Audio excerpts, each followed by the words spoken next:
In most cases, people do it first and only then think about the consequences. But this is if a person has a conscience, and if they don't, then the person will continue to do stupid things until they face the consequences.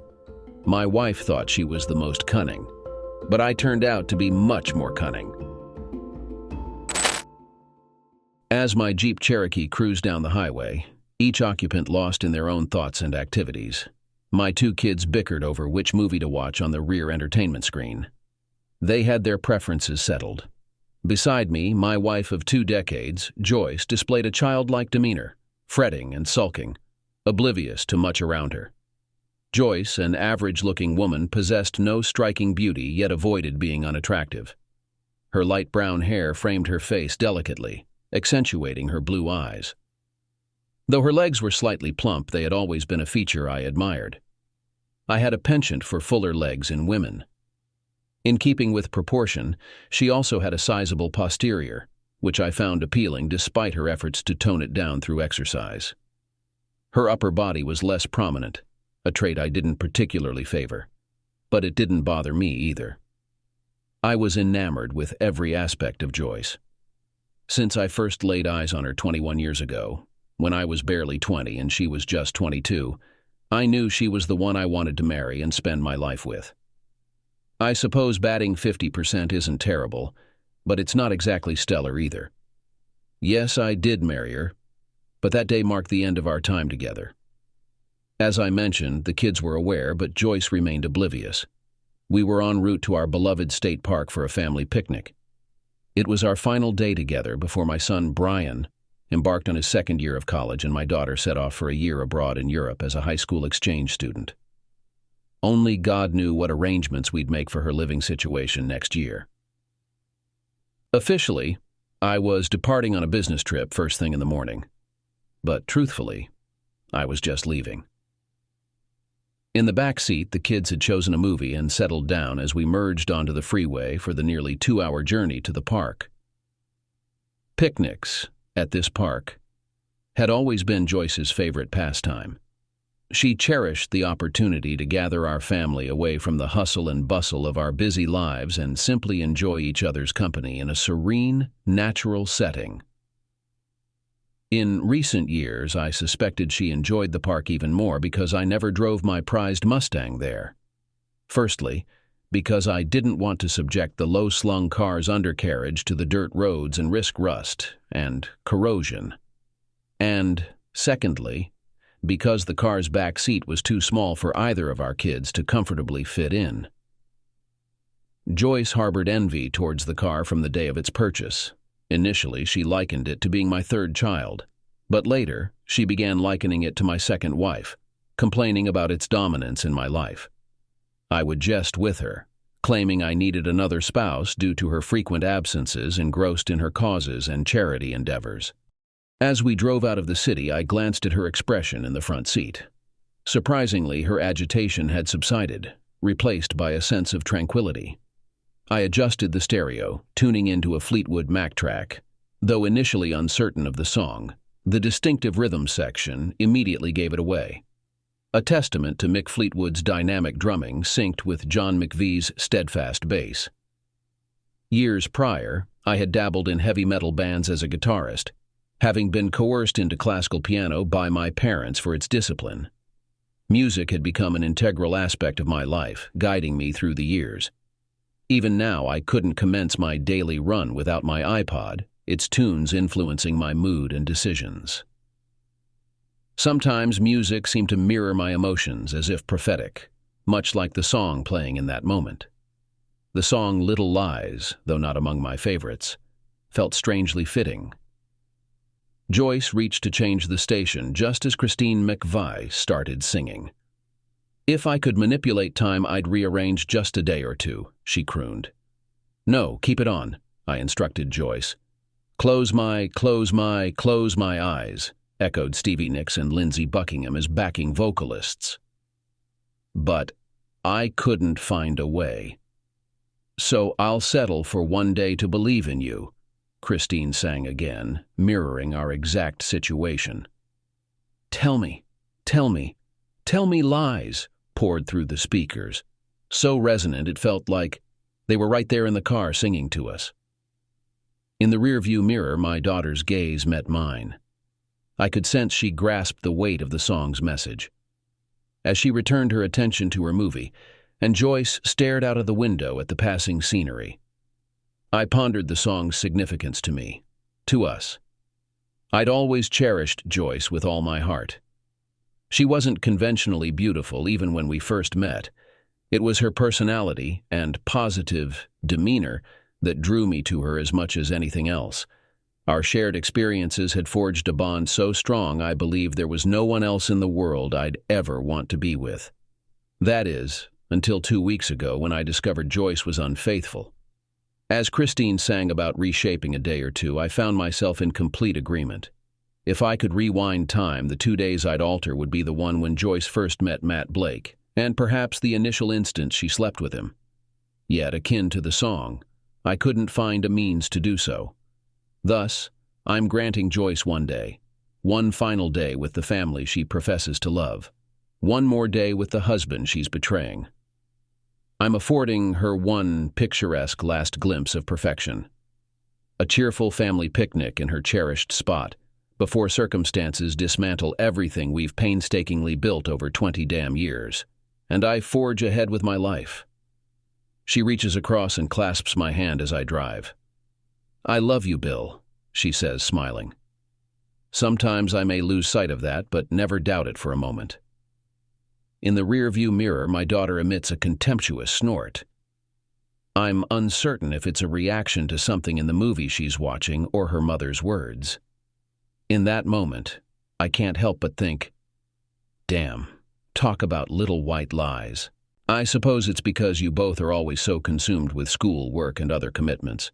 I end up stuck at home feeling like I don't have a life. That's why my social groups and charity work mean so much to me, Joyce explained. "Good grief, Mom. Why didn't you just get a dog?" My daughter quipped from the back seat. I hadn't even considered it. I was occupied with thoughts about how Stevie Nicks' voice could still give me shivers after all this time. Stevie was still attractive too, despite being at least 50. "Do you get it, Bill?" Joyce asked. Sometimes you come across a situation and you realize you can't just stand by and watch. You have to take action to put an end to it. "He gets that more than you realize," my daughter Jessica chimed in. "No arguments today, Jess," I interjected. "No sadness, no conflicts. Let's just spend today together as a family and keep all the unhappiness at bay. Tomorrow, we'll all be on to other things." Joyce nodded, smiling. I caught Jessica's eye in the mirror. She bit her lip and murmured, "Okay." Joyce squeezed my hand and rested her head on my shoulder. As she leaned in to kiss me, I subtly turned my head to read a sign we'd just passed. It was a smooth maneuver, and I don't think Joyce noticed that I had intentionally avoided her kiss. However, the giggles and whispers from the back seat indicated that my daughter hadn't missed it. I needed to work on my acting skills. For the rest of the day, I had to pretend to be the devoted, loving husband I'd always been. If I couldn't pull it off, my final gift to Joyce would be ruined. As we traversed the distance, I found myself pondering her actions. Did she simply lose affection for me, or was her sentiment towards me never as profound as mine for her? Perhaps it was as she claimed, we all had commitments that consumed our time. And she didn't. Yet, it was her choice. She was the one who opted out of the competitive pursuit. She aspired to be a homemaker and a stay-at-home mother. Joyce selected the house we purchased, the cars we drove, and the schools our children attended. She determined our vacation schedules and destinations. Her influence permeated every aspect of our lives. If she had ever felt discontent or ennui, she could have communicated it. I also wondered what allure Matt Blake possessed that outweighed our marriage to her. Was it his youthfulness? Though one couldn't discern much of a difference in age considering his receding hairline. Besides, he was 35, I was 40. The age gap wasn't significant. I didn't reach the level of an Olympic champion, but I managed to keep fit. Matt, on the other hand, wasn't in the best shape. so maybe the appearance wasn't the problem. Perhaps, as in those divorce stories on the internet, Matt had an impressive physique. I imagined that he was somehow satisfying her, but deep down I knew that wasn't the case. Even the fact that I witnessed them being together didn't clarify anything. Fortunately, when I suspected her of infidelity and received confirmation from the investigators, I did a DNA test. This confirmed that my children were indeed mine, a fact obvious to most just by looking at them. Brian looks a lot like me at his age. He has already found the girl he thinks he will spend his whole life with. Maggie Chu, a petite Asian girl from his school. I wonder if he still trusts her after our family conversation about his mother. Brian is not as good at hiding his emotions as Jessica and I are. Despite his deep love for his mother, he is very upset about her and is currently unable to talk to her. Jessica, however, is furious with her mother and seeks to confront her. Today, she causes me the most concern. Despite her assurances not to say anything, I doubt she'll survive the whole picnic without making a scene. The unsettling aspect is that Jess won't depart until after I do, tomorrow. I have a sense that things will become intriguing once I depart. Jess holds no regard for her mother anymore. She's already expressed her desire to stay with me when she returns from Paris next spring.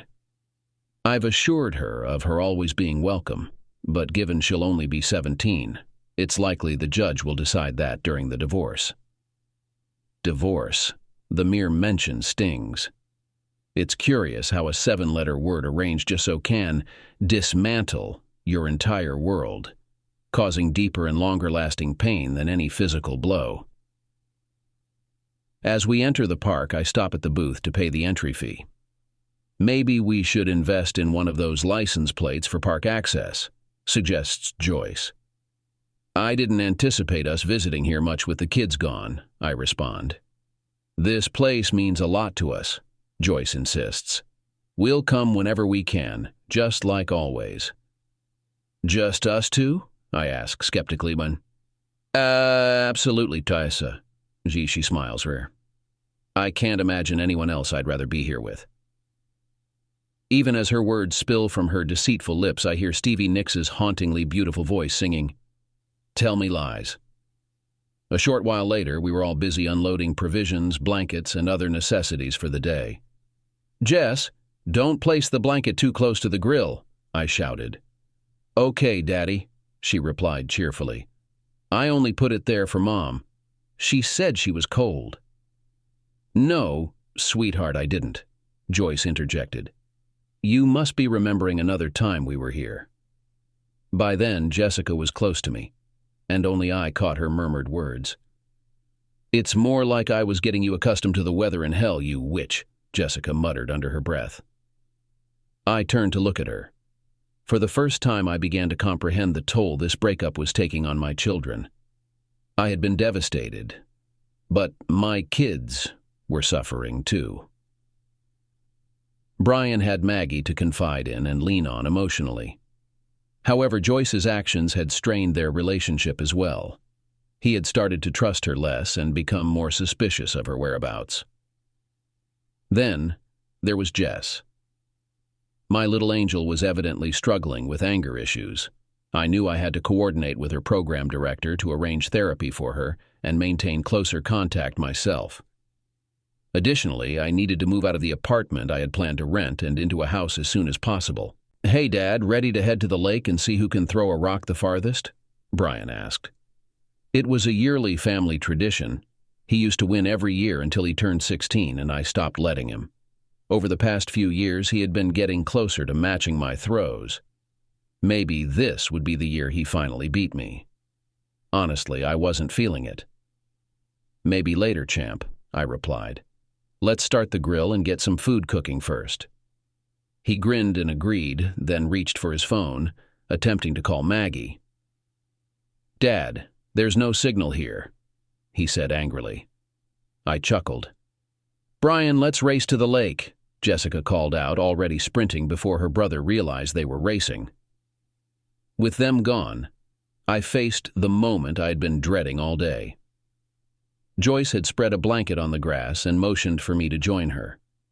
"I need to start the grill, honey," I said. "But save me a spot near you.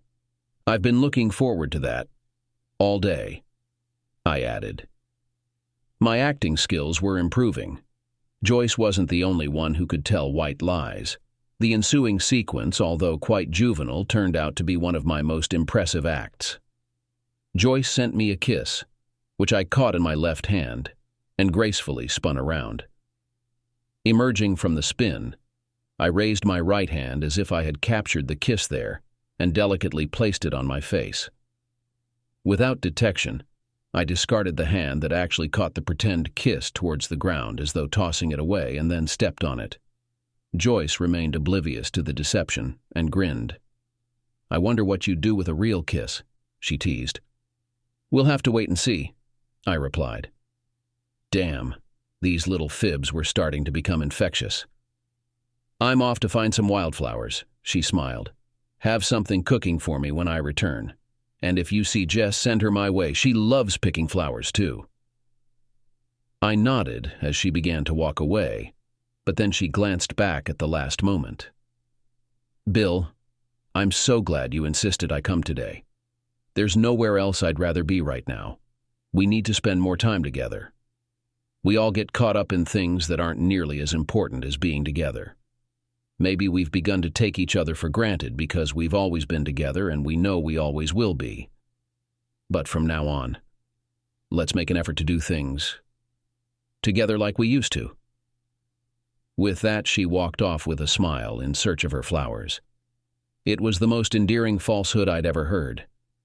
As a tear slid down my cheek and I remembered how much I adored her, I couldn't help but wonder if I hadn't insisted she come today. She'd probably be with Matt by now. I took out the charcoal and placed it in one of the park's provided built-in grills. I doused the coals with lighter fluid, knowing from experience that matchlight doesn't quite do the job. The repetitive nature of these tasks, which I'd performed countless times before, allowed my mind to drift once more. I can vividly recall the tears I shed after watching the DVD the investigators had given me. I had watched it alone in my home office while Joyce was at one of her charity meetings. It depicted that scoundrel Matt arriving at our house to see Joyce a few days earlier, when neither the kids nor I were home. It seemed charity truly began at home. Joyce grinned, checking for onlookers, and practically pulled him inside. The scene then transitioned as they were captured by one of the cameras secretly placed in my living room. While they were sitting on my couch and sipping coffee, I could feel the tension between them, even though I was only watching on video. Their conversation was about banal topics, which made me wonder why he put up with it. In the end, Joyce ignited the spark by providing another reason for unforgiveness. She asked him bluntly if he thought her legs were too thick and confessed her displeasure, despite her husband's admiration. He answered ambiguously, unable to judge from his limited point of view. Joyce interpreted this as encouragement and defiantly lifted her skirt higher. "Oh my God!" Matt exclaimed. "Come and get this," Joyce beckoned, leaning back on the couch. If I expected to see something extraordinary or extremely risky, similar to what is shown in adult films, I was disappointed. It looked awkward and ridiculous, as if two people, each with two left legs, were trying to dance. Watching this was just comical. I wondered if, despite their fervor, they realized the absurdity of their union. I wondered if Matt was aware of the consequences of his actions. I was sure he didn't realize how much chaos his life would soon plunge into. As for my dear Joyce, I sincerely hoped that she would find happiness in the new chapter of her life. I decided to handle the situation with the utmost politeness. I would choose a modern approach devoid of primitive behavior. In the end, the superior man emerged victorious, as he should be. My only concern was to ensure the well-being of my children before gracefully stepping aside. My attorneys will present my divorce and settlement proposal to Joyce. There won't be any negotiations. She can either accept my terms or receive nothing. I'm not offering her much to begin with, but if we proceed with the divorce, I'll tarnish her reputation in our community in a merciless manner.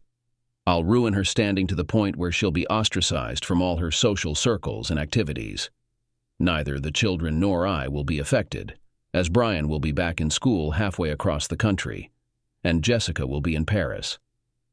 By the time the damage to Joyce's reputation is done, she won't be welcome on any committees, charities, or anywhere else in town. She'll have to relocate just to find some peace. Her easiest option would be to agree to my terms and move forward with her life, just as I accepted her decision and pursued mine. That day, as I sat in my study, engrossed in watching two lovebirds on the screen, I was so absorbed that I didn't notice my daughter approaching from behind until it was too late. She gently wiped away my tears and softly uttered, "Now, you understand." I simply gazed at her and nodded. "I wanted to tell you, Daddy, but I struggled to find the right way without causing you pain." "How long have you been aware of this?" I inquired. "Since the very beginning," Jess responded. "They flirted for a few months, but it only lasted about 2 weeks. From what I gather, it's only happened twice. I overheard Mom confiding in her friend Susan that she intends to end it. So, at least it will be over soon." I spoke too late, I admitted. From the moment it began, nothing was ever going to remain the same. "Can't you find it in your heart to forgive her, Daddy?" Jessica pleaded. "I'm sorry, sweetheart," I replied. "Forgiveness isn't in my nature." "Good," Jessica grinned. "Because I don't intend to forgive her either." "Jessica, we need to handle this with composure and grace. Until I figure out what steps to take, please refrain from discussing this with anyone and try not to treat your mother differently." "What's on your mind?" Joyce's voice startled me from behind. Lost in thought, I hadn't noticed her approach. "You might want to hold off on lighting that," she suggested, noticing the excessive lighter fluid I'd used on the charcoal. Fortunately, I had a spare bag. Swiftly, I transferred the oversaturated coals back into it, planning to dispose of them safely later to prevent any accidental fires. I replaced the charcoal in the grill, applying just enough fluid this time before igniting it with a newly bought lighter. "Join me on the blanket while we wait for the flames to settle," Joyce suggested with a smile. I sat beside her, intertwining our hands. "Bill, I had a realization on the way here," she began. "We've never broached this topic, but as we embark on this new chapter together, I've been reflecting. While our journey thus far has been fulfilling, I sense there's more to come, yet uncertain if this chapter has concluded." I gazed at her, feigning incomprehension, though my real desire was to distance myself from her. My mind shouldn't have been dwelling on the sight of her with Matt in that video. It made me nauseous to even look at her. "All right, darling, I can see your confusion," she reassured. "Being surrounded by loved ones has shifted my perspective. Something Jess mentioned got me thinking. With our children grown and leaving the nest, I've felt a sense of age and inadequacy. I suppose I wanted to reignite my life." I was stunned. I couldn't believe it. Was she about to confess to an affair? I'd never anticipated this. What about my plans? What about my revenge? Damn, this changes everything. So I reluctantly joined these ridiculous committees, hoping to find support outside of our family. Instead, it just further alienated us from each other. Whether you realize it or not, we've become even more distant from each other over the past few weeks." I muttered, feigning interest in her words. "Let's move on to the part where you admit that you're sleeping with a balding 35-year-old supermarket bag boy who still lives in the basement of his mother's house," I thought to myself. "Do you even realize that it's been 2 weeks since we were last close?" she asked, studying my reaction. "Yes, damn it," I thought. "Why would I even think about touching you again after I saw you with Matt?" "No, honey, I didn't do that," I replied, sinking into my own reservoir of lies. "Well, I know you've been looking forward to the moment when we'll be alone and do whatever we want," she said. Believe me, that was the last thing I thought about. "You are always talking about burning all my clothes so that I'm always in front of you," she smiled. "But I think that will have to wait." All this can wait until hell freezes over, I thought. "We're not old enough to retire yet, Bill," she said with a smile. "I love you and I want us to have another child." I suddenly found it hard to breathe. I was choking and coughing. Joyce started patting me on the back to get rid of what had gone wrong. During that time, various thoughts crossed my mind. Perhaps she was already carrying Matt's child and intended to pass it off as mine. I dismissed that idea because it was too early to confirm. Another possibility was that she wanted to conceive Matt's child and then present it as mine. Or maybe it was guilt driving her, attempting to reignite our intimacy which had been unintentionally disrupted. I didn't know, and frankly I didn't care. All I wanted was to spend this final day together and then break free. Interestingly, Christine McVie came to my rescue once more. I remembered her song and found my answer. In the song's second verse it says, "Although I'm not making plans, I hope that you'll understand there's a reason why." Joyce, let's refrain from making any plans for now. I hope you understand there's a reason behind it. I simply don't want to commit to anything just yet, I expressed, echoing the song's sentiment. "Ah, you want me all to yourself for a bit," she grinned. "That's quite selfish. Have you been fantasizing about what we'll do with the kids out of the house?" I simply nodded and smiled.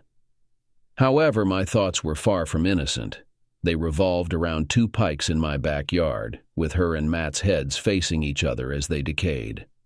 I couldn't believe how angry her actions had made me, driving me to violent thoughts.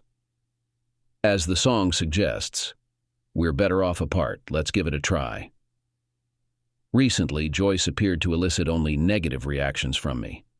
She placed my hand on her heart and then pressed it against her chest. Right on time, Jessica showed up. "Are we going to cook something on the grill? Or what?" she inquired. "Daddy, is my stomach going to grumble all day?" I expressed gratitude with a nod for her assistance and made my way to the grill. I placed hot dogs, hamburger patties, a few steaks, and a couple of chicken breasts on the large grill. Additionally, I wrapped a couple of pieces of salmon in aluminum foil before placing them on. "Okay. Maybe I can understand why you'd prefer it to be just the 2 of us for a while," Joyce said, sneaking up behind me once again. "Dad, the lake is waiting," Brian called out. I shrugged and followed him, with Jessica joining as the official judge. Brian's first rock landed almost at the edge of the log that some kids had pulled out and anchored in the middle of the lake. He grinned at his accomplishment. "Beat that, Dad," he challenged with a smile. I picked up a rock, still pondering Matt's receding hairline and sallow complexion for some reason. As I let the rock fly, I pictured punching him right between the eyes. "Whoa, Dad!" exclaimed Brian. "Where did that come from? Your rock flew clean over the log. You threw it more than halfway across the lake." Both he and Jessica stared at me in astonishment. "Let's grab something to eat," I suggested, trying to muster some enthusiasm. "We probably shouldn't leave your mom alone for too long." "Right, we might end up catching her having an affair with a park ranger," smirked Jessica. I was taken aback again, but Brian just laughed. "Can you imagine?" he said. "They'd be moving around so much that the friction would cause a forest fire." "Only you can prevent forest fires," Jessica echoed in a deep voice. Upon returning to camp, we found that only the hot dogs were ready, so we settled for those. After lunch, Brian decided he was too full and wanted to take a nap in the Jeep. Joyce wanted to show Jessica where all the wildflowers were growing. Jessica suggested going on a hike instead. Since Joyce wasn't keen on hiking, she went off to pick flowers. During our walk, I tried to explain to Jessica that what was happening between Joyce and me had nothing to do with her. I assured her that we would always be her parents and that both of us loved her. I also attempted to convey to her that in the upcoming days, her mother would rely on her for support, as it might be challenging for her once she realizes I'm no longer there. "Why should I assist the woman who tore our family apart?" Jessica questioned. Honestly, I didn't have a response, so I simply replied, "Because she's your mother, and you love her." "Dad, men are oblivious," Jess asserted. "Unless it's right in front of them, they never notice anything unless it's about work, sports, or cars. But women notice. We pick up on subtle cues that men overlook. Probably half the girls I know are aware that my mom is involved with a bag boy. It's embarrassing." I halted and just gazed at her. "I love you, Daddy," she stated.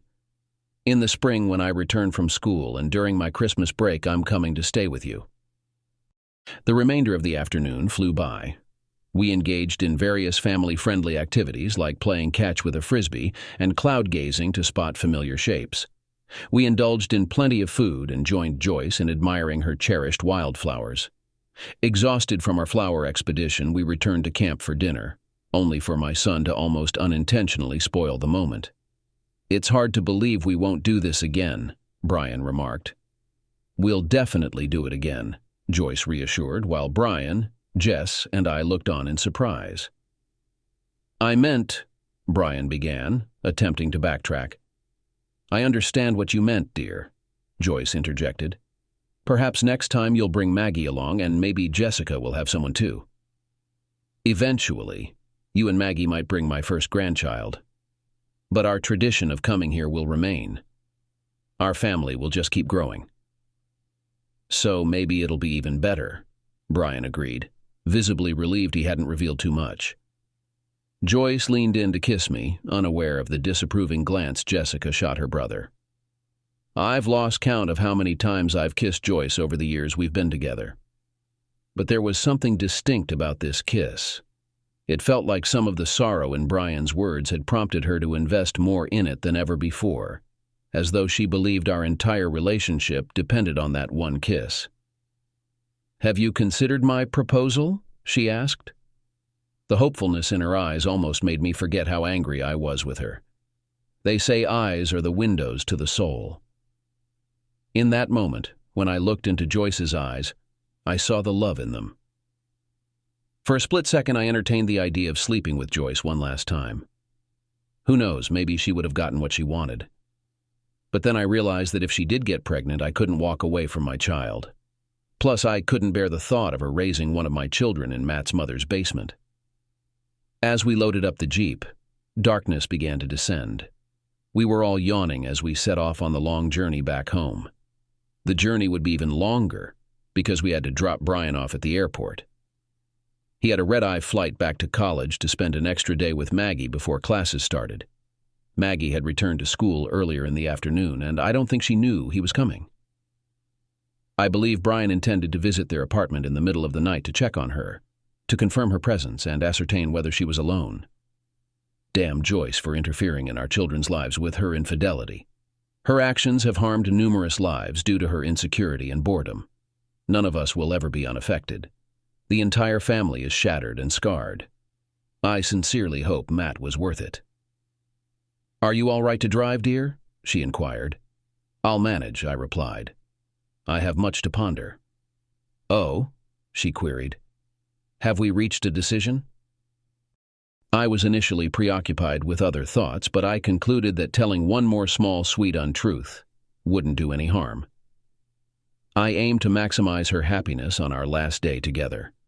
The essence of the day was to offer us both a glimpse of the perfection our life was meant to embody, one last snapshot of the enduring love that had defined most of our adult years. As the song goes, I couldn't find a way, so I'll settle for one day to believe in you. It felt appropriate that the ultimate gesture to bring her joy would be to let her believe she was getting what she desired. "I'm contemplating names," I murmured. Her expression spoke volumes. Love, adoration, and desire all rolled into one. She used to always look at me like that until 2 weeks ago when she started sleeping with Matt. Since then, I've only seen guilt and insecurity in her eyes. "Are you going to make love to me tonight, baby?" she whispered. "Maybe we should wait until I get back from my trip the day after tomorrow," I replied. "We don't want Jessica to overhear us, and that would be risky." On the way home and to our stop at the airport, I was confused. Joyce seemed to have returned to her old self. Even the way she constantly held my hand told me that no matter what, she still loved me. Perhaps as much as she hates it, it's just the result of boredom, loneliness, and a loss of understanding of what's really important. Could this be a minor error in an otherwise strong marriage that I was exaggerating due to pride and insecurity?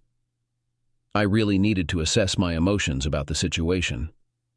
When I acknowledged that, I realized I had some issues to work through.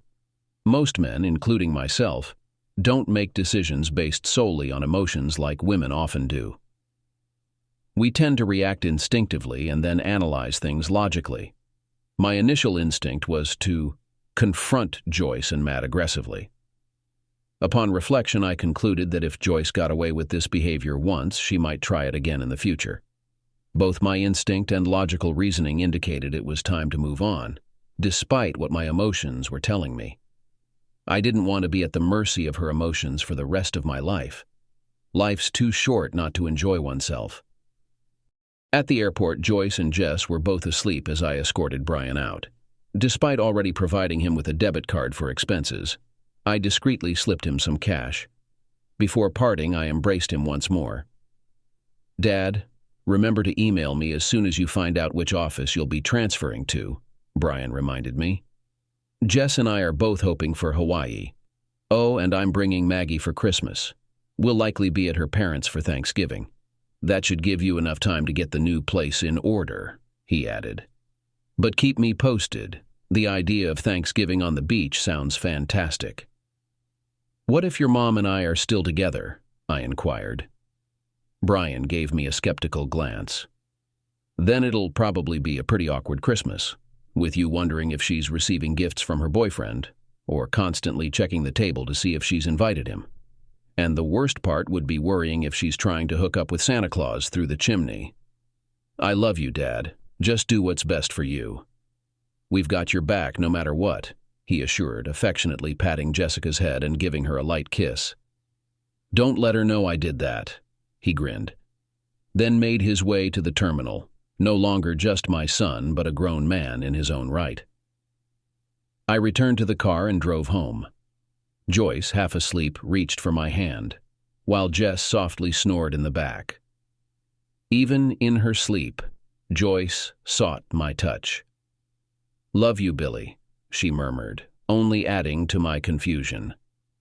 The woman professed her love for me in her sleep. Could that be faked? And her demeanor with Matt was starkly different from how she acted with me. Was she pretending with him too? Had she been deceiving me for nearly 2 decades? Was I really considering throwing away 20 years because she slept with some loser? I began to question my own plan. Was it cowardly to leave, without explaining why? When a dog misbehaves, you at least give it a smack with a newspaper to teach it not to mess on the floor. After 20 years, didn't Joyce deserve to know why I wanted to end our marriage? Didn't she deserve a chance to respond? Maybe that was my mature side speaking. Perhaps the best approach would be to make some coffee, invite Matt over, and have a civilized conversation. What was I thinking? Maybe I've watched too many Lifetime movies. That woman betrayed me. She didn't deserve anything. "Let me know when we reach the airport so I can bid farewell to Brian," she muttered. We left the airport 20 minutes ago," I replied. "We'll be home in another 15 minutes. Joyce's eyes snapped open. "Brian left?" she asked. I nodded. "But he didn't say goodbye to me or anything," she said, sounding hurt. "He said goodbye to me," Jessica interjected, deliberately adding insult to injury. "It was hard to pretend to be asleep while your brother was kissing me. I guess that's his way of showing affection, though." "Go back to sleep, Jess," I said. Her smirk in the rearview mirror indicated she had already made her point. "He knew you were tired, honey," I reassured Joyce. "He wanted to let you rest. He knows you'll have more work to do on your committees since you took a day off to be with us." "I'm supposed to be with you guys," Joyce said. "No more committees, no more charities, no more projects, except for the one you and I are going to work on." Was that another fib, or was she being honest? I couldn't tell anymore. I parked in our driveway and carried Jessica up to her room. "Love you, Daddy," she murmured. "Forever and ever." "Love you too, Angel," I replied as I started to leave. "Don't forget to call me when my plane lands so I can tell you how she took it," she insisted, suddenly alert. "And Dad, I'm living with you. In our state, kids over 13 have some say in which parent they live with. I'm 17, so pick Hawaii because I look awesome in a bikini. Claudia and I get along great too." I wondered why she mentioned Claudia. "Jess, if you're awake, why did I have to carry you up the stairs?" I inquired. "Because today marks the last time we'll do certain things," she said softly. "I remember when I was little, and how safe I always felt when you'd carry me up those stairs and tuck me in. Neither you nor I may ever set foot in this house again after tonight, so I wanted to feel that one more time too." I simply nodded. "Maybe it'll be at another house. Or maybe someday you'll watch me carry my granddaughter up the stairs in your house," I suggested. "Yeah, that'll be great, Dad. You can do it while you're explaining to her why she doesn't have a grandmother," she said bitterly. "Who knows?" I replied. "Maybe we can still salvage this." "No, Dad," she said solemnly. "You can't. You're not that guy. And if you were, you wouldn't be the dad I love and respect. It's time for a new start for you, with someone who really loves you. Maybe there's already someone waiting for you." I returned to the car where Joyce still slept soundly. I opened the door and lifted her from the seat too. Her arms instinctively wrapped around my neck, and I carried her up to our room. I laid her down on the bed and began undressing her. I covered her with the blankets and gave her one final kiss as the day came to a close. "Love you, Billy," she said as I joined her on the bed. Was it sincerity or a comforting falsehood? At that moment, it didn't seem to matter. "I love you too, Joyce," I replied, feeling the last tear I'd shed for her trickle down my cheek. Lying there in the bed that had been witness to our entire marriage, it seemed fitting that it would be the setting for its conclusion. It was as if I was completing a circle. Various thoughts raced through my mind as I attempted to drift off to sleep. Was I making rational decisions? Was there a chance to mend our relationship? Did I still possess enough love to make the effort? And the unsettling question, had she been unfaithful within this very bed? The anger surged within me at that thought. Did she truly prefer him over me? Or was he merely a convenient distraction when she desired something different? I had devoted myself tirelessly to fulfill her desires throughout our lives, and this was how she repaid me. Somehow, in the midst of the night, I drifted off into sleep. Yet it was far from peaceful. My dreams were haunted by visions of Joyce and Matt inhabiting my home with my children, while I remained trapped in his mother's basement.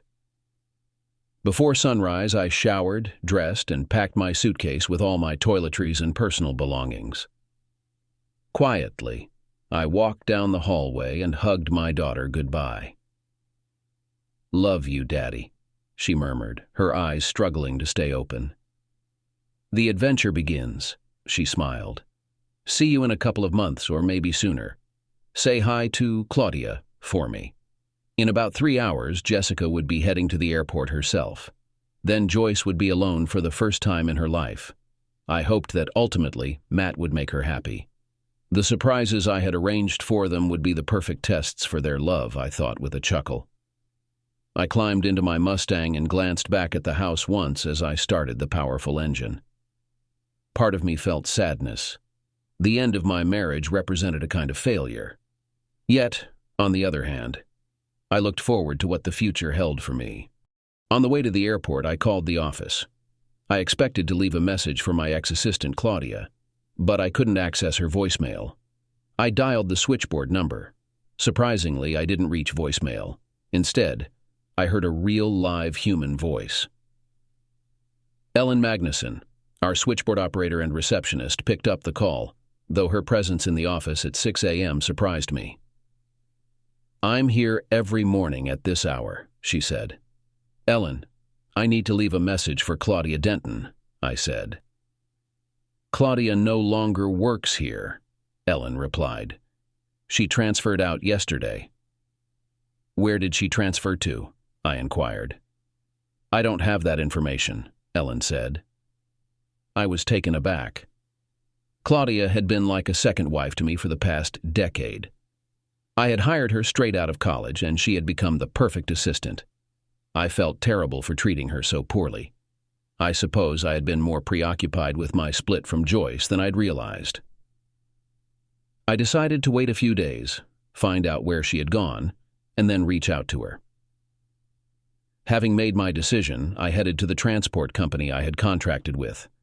Naturally, I had chosen the Honolulu branch as my new workplace. Jessica had no influence on this decision, but I was pleased knowing that my daughter would approve of my choice. I drove my Mustang to the transport offices near the airport.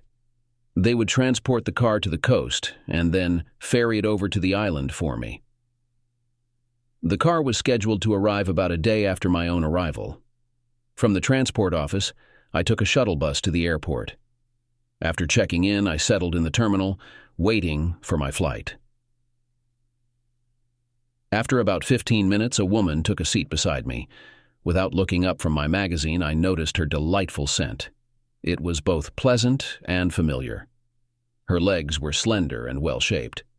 They lacked the voluptuousness of Joyce's legs, but I imagined most men would prefer them. As I looked up from her legs, I noticed her trim waistline and larger breasts compared to Joyce's, although they were on a smaller frame, making them appear even more substantial. "It's impolite to stare at a stranger's chest," she remarked. "And aren't you married?" "Used to be," I replied. "But now I'm open to new opportunities." "Aren't you supposed to be at work, Claudia?" I teased. "You're the best assistant anyone's ever had." "I know I am," she grinned. "But now I'm exploring other options." "Claudia, you shouldn't have left the company just because I did," I started. "I didn't leave," she clarified. "I'm just transferring to wherever you're working." "How did you know when I was leaving or where I'm going?" I inquired. "I arranged everything for you, remember?" she reminded with a smile. "And Jessica filled me in. She thinks we might be good for each other and didn't want you to face this alone." I eyed her suspiciously, but she only smiled back. "Bill, I've wanted to be more than your assistant for a long time," she confessed. "I'm not asking for marriage or even commitment. Can we just take it one day at a time?" I simply smiled and extended my hand. Joyce awoke to the fourth cycle of the phone ringing. The voicemail would kick in by the third ring.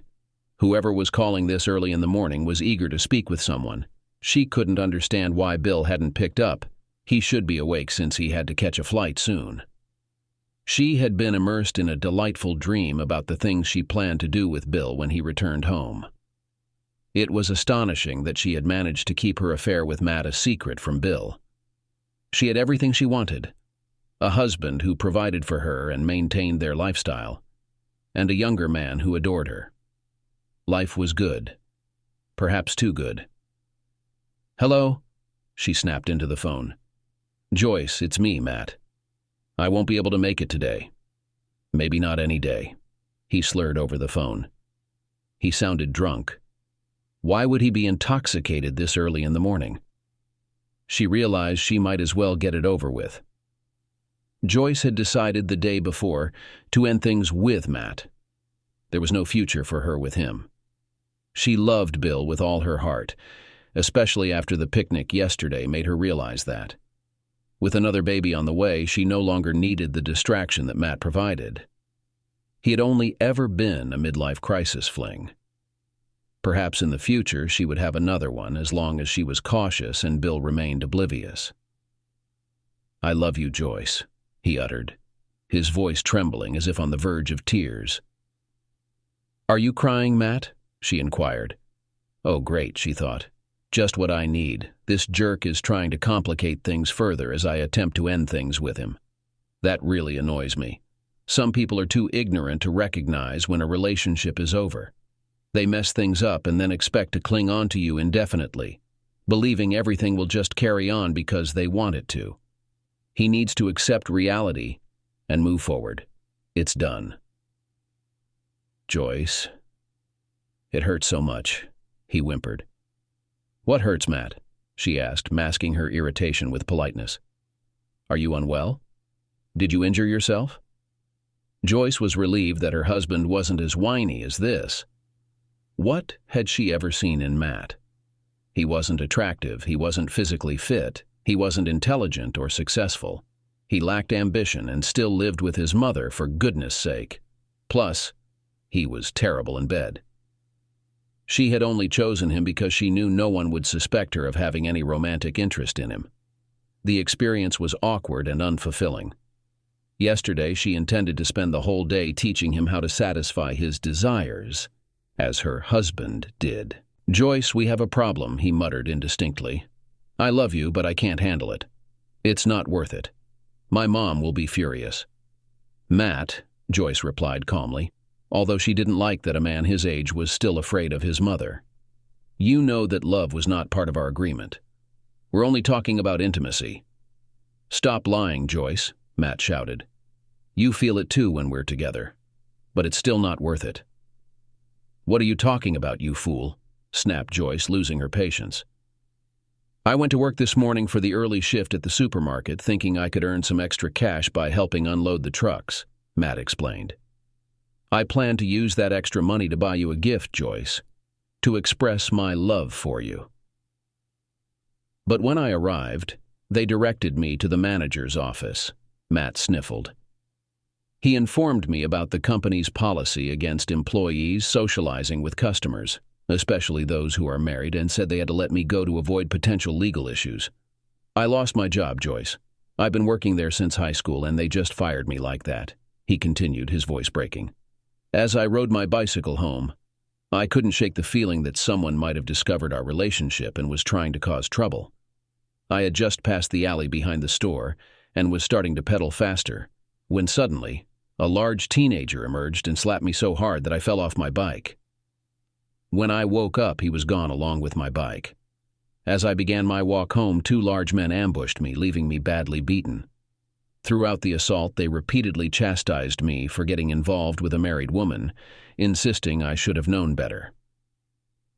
Waking up in the hospital, I found my mother by my side. She urged me to warn you, Joyce, to stay away from me, but despite everything, my love for you persists. The call ended abruptly, leaving Joyce to grapple with a mix of relief and sorrow for Matt's ordeal. She suspected Matt's mother orchestrated the whole ordeal, perhaps as a misguided form of tough love. Discovering Joyce's marital status, she may have orchestrated Matt's dismissal from his job, the theft of his bike, and the violent attack. It seemed like a grown-up version of a childhood punishment.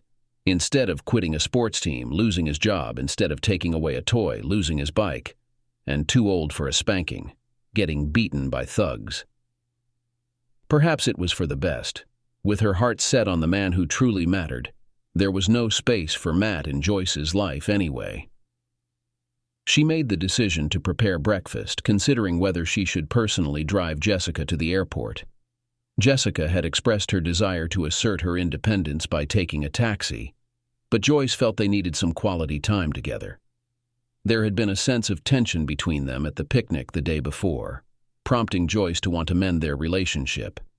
Until recently, they had been a close-knit family, but now something seemed to be driving them apart. On the bright side, things were improving with Bill. Yesterday had been wonderful. Joyce had made every effort to reassure him of her love after a period of tension resembling that of dealing with a rebellious teenager. She was confident he trusted her again. As Joyce entered the kitchen, she spotted a large envelope on the table. Just as she began to open it, a car horn sounded outside. Glancing through the window, she saw a taxi waiting. With curiosity, Joyce opened the envelope, accompanied by footsteps from upstairs. Jessica descended the stairs while Joyce read the note inside. Push play on the DVD player, then read page 2. Following the instructions, Joyce pushed play and was shocked to witness her recent encounter with Matt unfolding on the living room's big-screen television. Without a word, Jessica walked past Joyce, bidding her farewell. "Goodbye, Mother. I hope yesterday's farewell with Daddy was memorable for you. He wanted it to be perfect, but you won't see him, or hopefully me, again." Joyce glanced back at the note inside the envelope, initially attributing it to Matt's mother. However, as she delved deeper into its contents, her worst suspicions materialized. "Farewell, Joyce. I trust Matt was worth sacrificing your husband, marriage, and family. My love for you was boundless, shattered by the revelation of your betrayal. Shortly, a man will arrive bearing divorce papers." Tears streamed down Joyce's face as she processed those words before continuing. "The settlement must be endorsed upon receipt.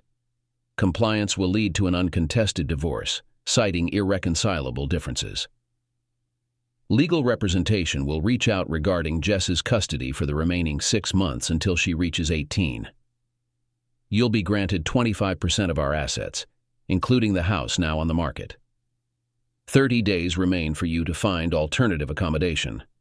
I sincerely hope Matt can accommodate you in the basement. Refusal to sign will result in your ruin. Your standing in this town will be tarnished beyond repair, rendering continued residence untenable. The money seems generous considering we once had a wonderful life that you've shattered for reasons I still can't fathom. I have no desire to ever see, hear, or speak to you again, so I suppose I'll never understand your motivations.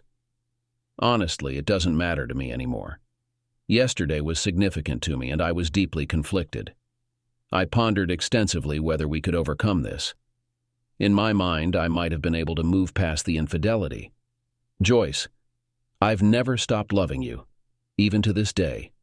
But I can't forget what you've done to us, Joyce, and I can't trust you again. I can't spend the rest of my life wondering if every time you said you had a meeting or went shopping, you were meeting someone else. You did that to me many times, didn't you, Joyce? You'd claim to have a meeting and then meet with Matt.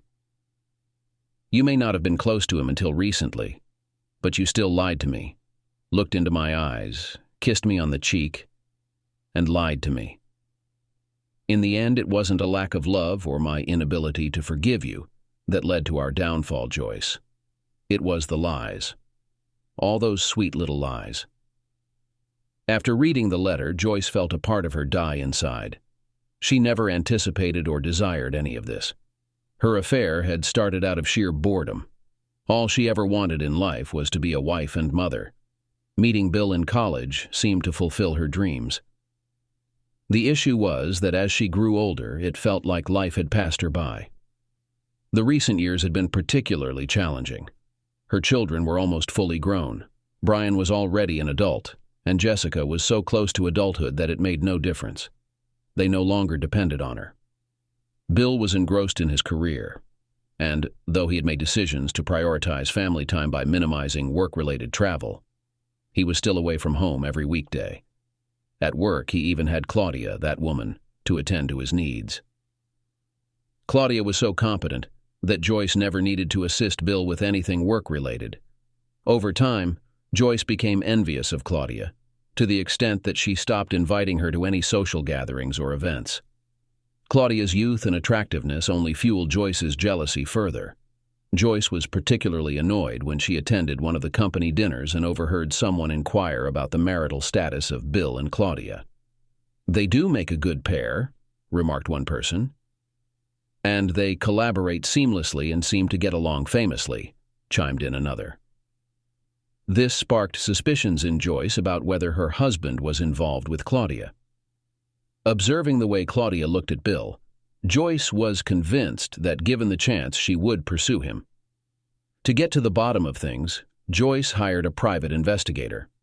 After 3 months and a considerable sum of money, including round-the-clock surveillance of Bill and Claudia, the firm concluded that they were simply friends and co-workers with nothing inappropriate happening between them. Joyce was unsure whether to feel relieved or frustrated.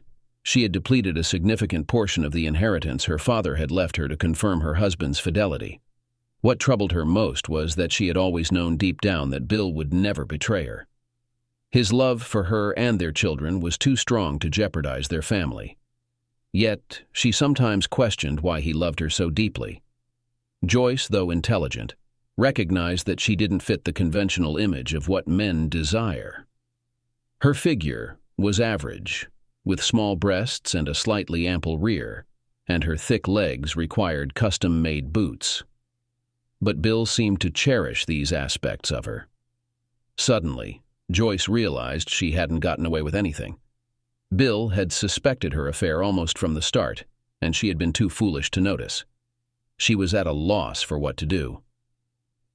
A car door slammed outside, drawing her attention. Peering out, she saw the taxi driver shutting the trunk after loading her daughter's suitcases. If anyone would have insight into Bill's whereabouts and how to contact him, it would be Jessica. Jessica and her father shared a strong bond. While Bill cherished his son, he held his daughter in the highest regard, and the feeling was reciprocated. Perhaps that's why Jessica had been displaying such hostility towards Joyce lately. It was evident that she knew Joyce was betraying her father, and her aloofness and sarcastic remarks were her way of communicating this to Joyce.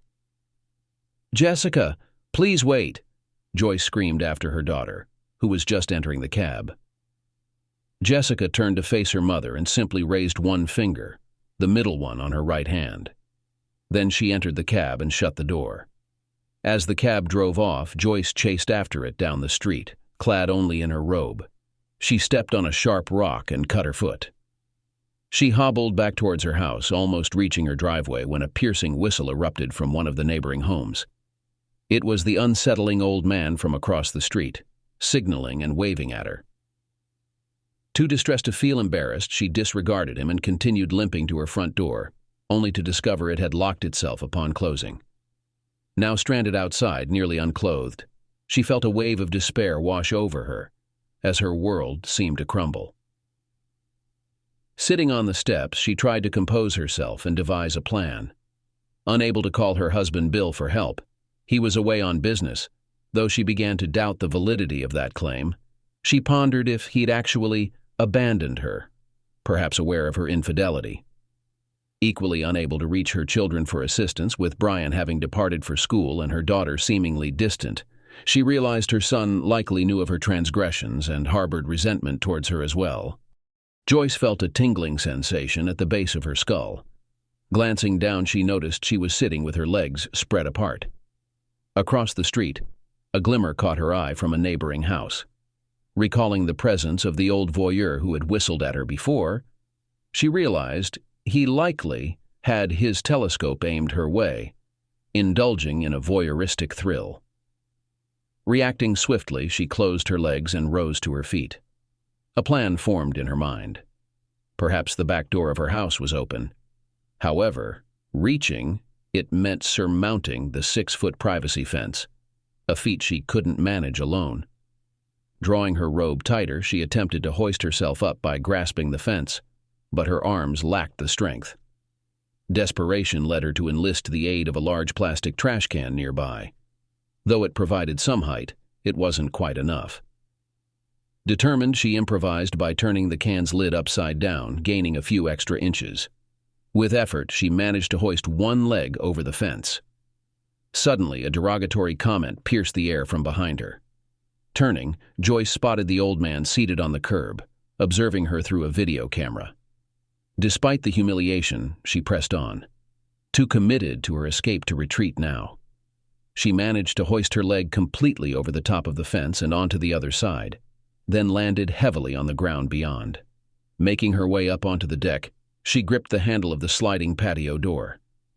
Peering inside, she noticed the main door was ajar. Attempting to slide the screen door, she found it stuck. Joyce contemplated kicking it in, but hesitated, not wanting to damage her own property unless absolutely necessary. Frustrated and feeling defeated, she opted to call a locksmith from one of the neighboring houses. At least she wouldn't have to scale the fence again. Although there was a gate on the other side of the house, it only opened from the yard's interior. Returning to the front of the house, Joyce scanned the area, wondering which of her neighbors might be awake. The elderly man remained seated on his curb, recording her with his camera. "Doesn't Bill insist you remove that?" inquired the elderly man lecherously. "I could use your assistance," Joyce said, closing her robe. "Might I borrow your phone? Considering you've had your voyeuristic pleasure gazing at me, I think it's the least you can do." The elderly man rose and headed towards his house, with Joyce trailing behind cautiously, scanning her surroundings for onlookers.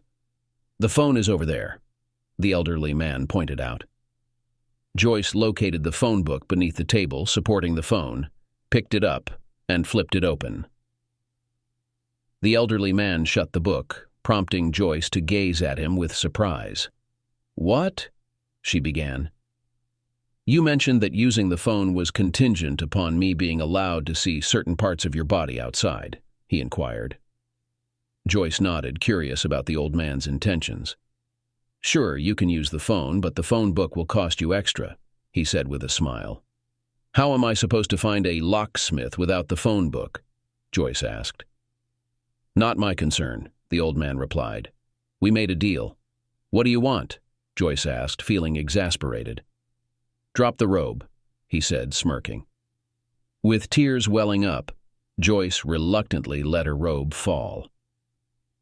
The old man withdrew his grubby hand from the phone book as Joyce began searching for locksmiths. She found one that opened very early in the morning and started dialing, only for the old man to disconnect the call. "Why did you do that?" Joyce exclaimed, her voice trembling with excitement. "You've already mocked me and made disrespectful comments about my appearance. You've put me in an awkward position in your own home, all for what most people would consider basic decency. So what the hell do you want from me?" "I'm sorry," the older man replied. "You may not understand this, but coming here is probably the highlight of my summer.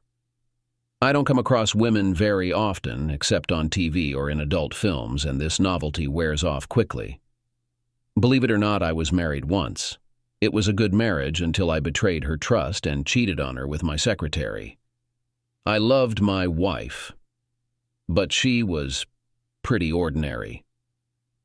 Then this new secretary appeared, young and attractive, but completely unable to cope with her job. I was planning to fire her until she offered me something interesting.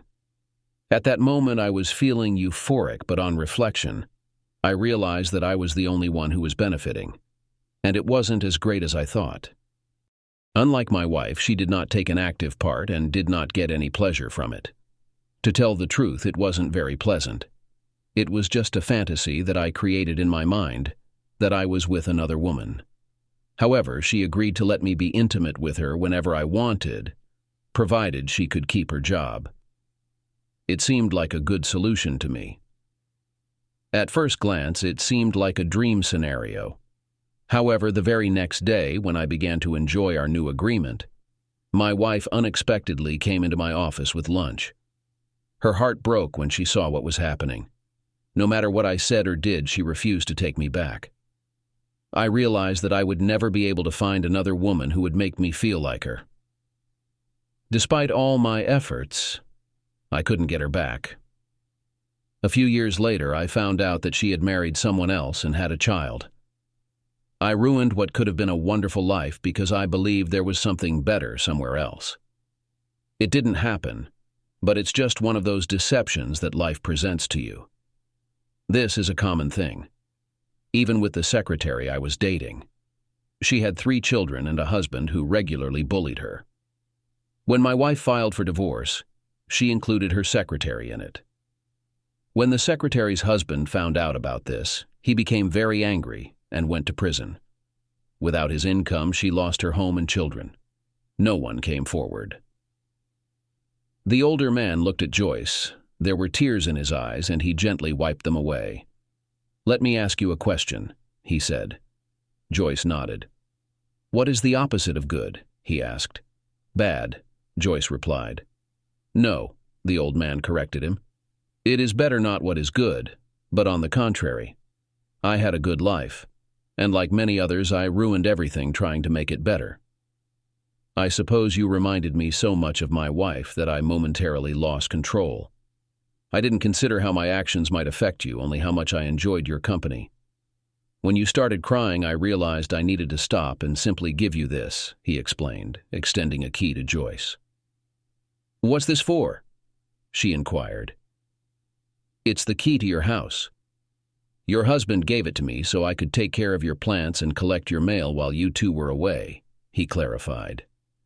"Thank you," Joyce replied. "Thank you, and I apologize for my inappropriate behavior," he admitted. "I'm not malicious, just lonely." Joyce hurriedly crossed the street and unlocked her house door.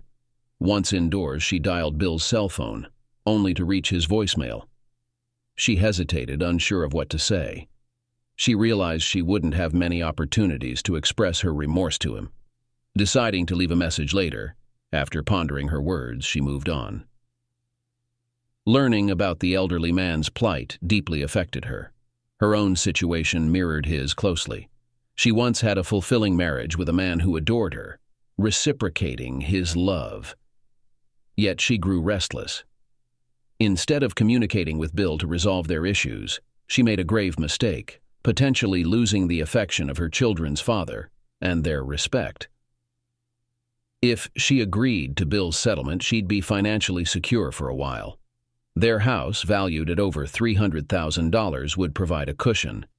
25% of its worth amounted to $75,000, buying her time. However, it wouldn't sustain her indefinitely. She'd need employment and a new home. Ultimately, the money was insignificant. Purchasing a similar house would deplete her funds within a few years. Soon, her savings would vanish. Joyce lacked job experience. What could she do to support herself?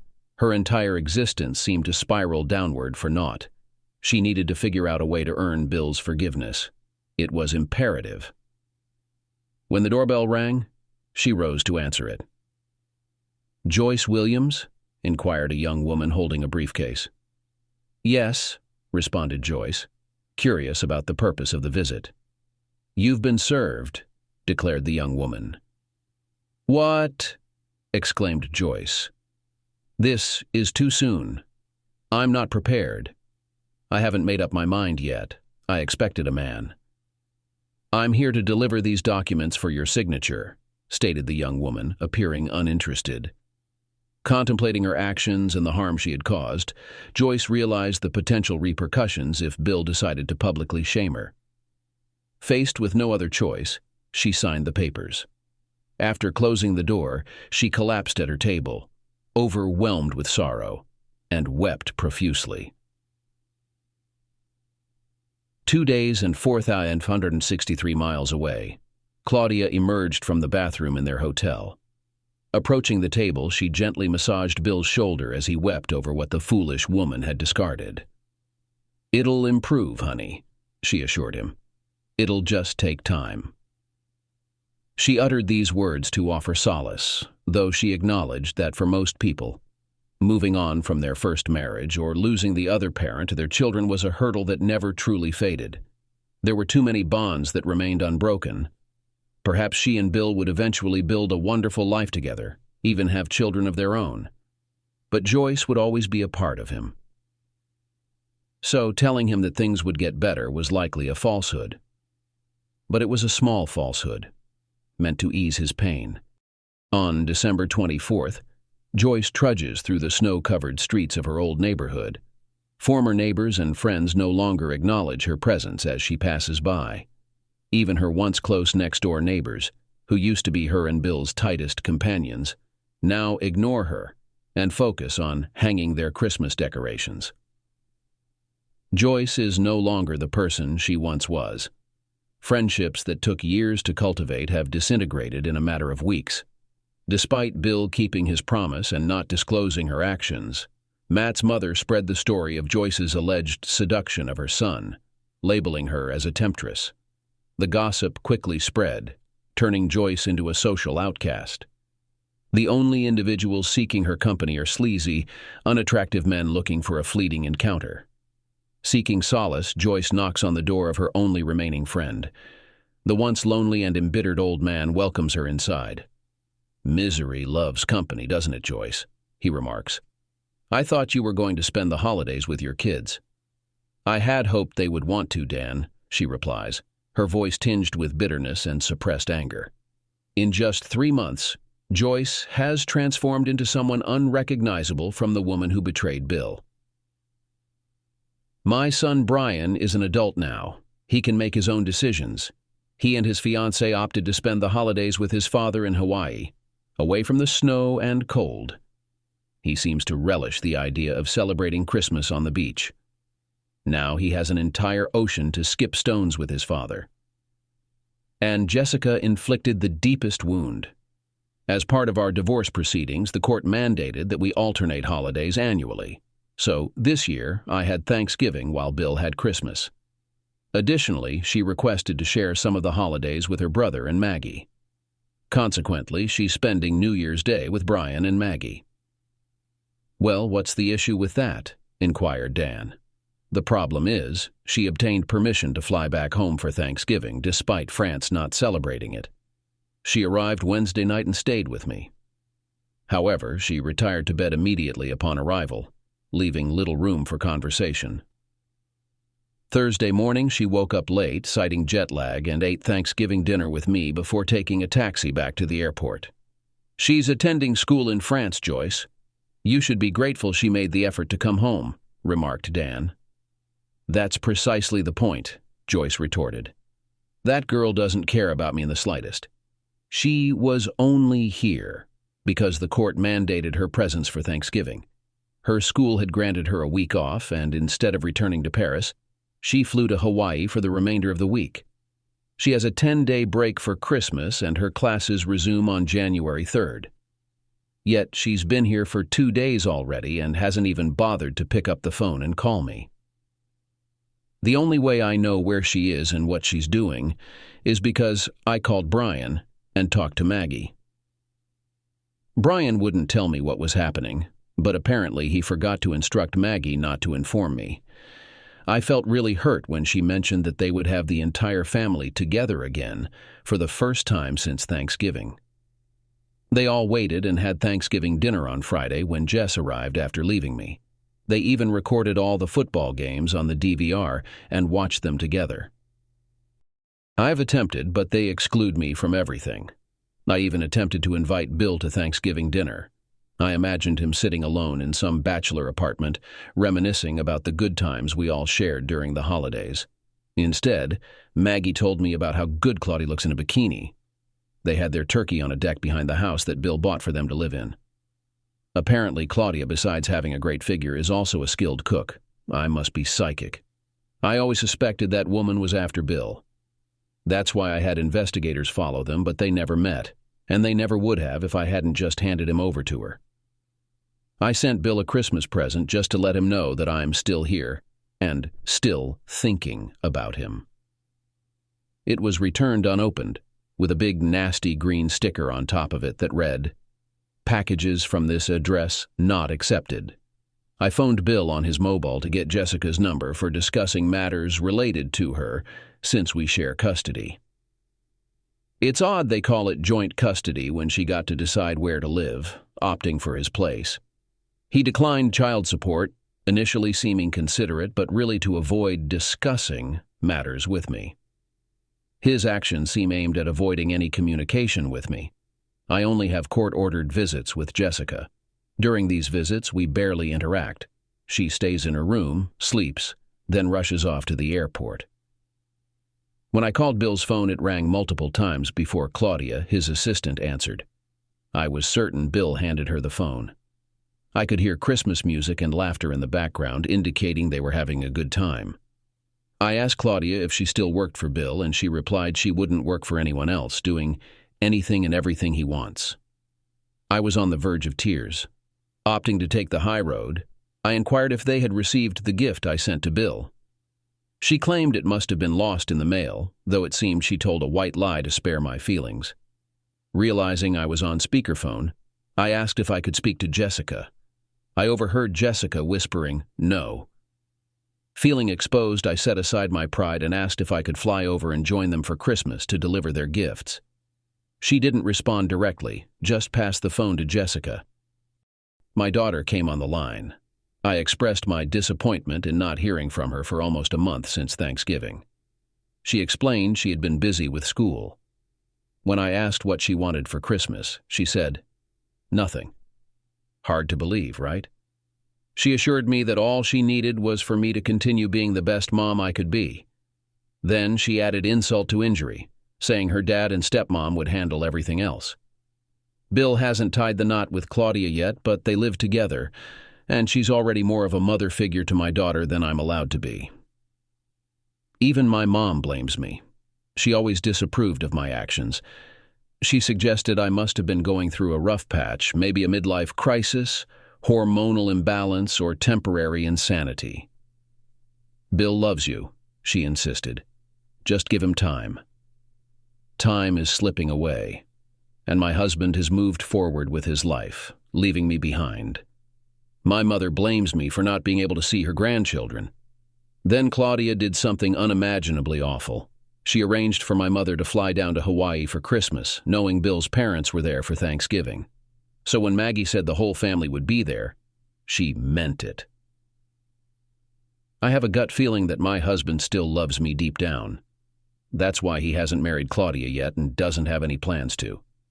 He's not over me completely. Think about it. He's with a younger, prettier, and better-built woman, but he's still trying to move on from me. He must have truly loved me as much as he claimed. How could I have ever grown tired of that kind of love? Now I'm sitting here, gradually gaining weight and becoming more bitter every day. But deep down, everyone knows it's just a matter of time before Bill forgets me and marries Claudia. Bill confessed that he could have forgiven the physical betrayal, but not the deception. I lost the perfect life because of a few small lies.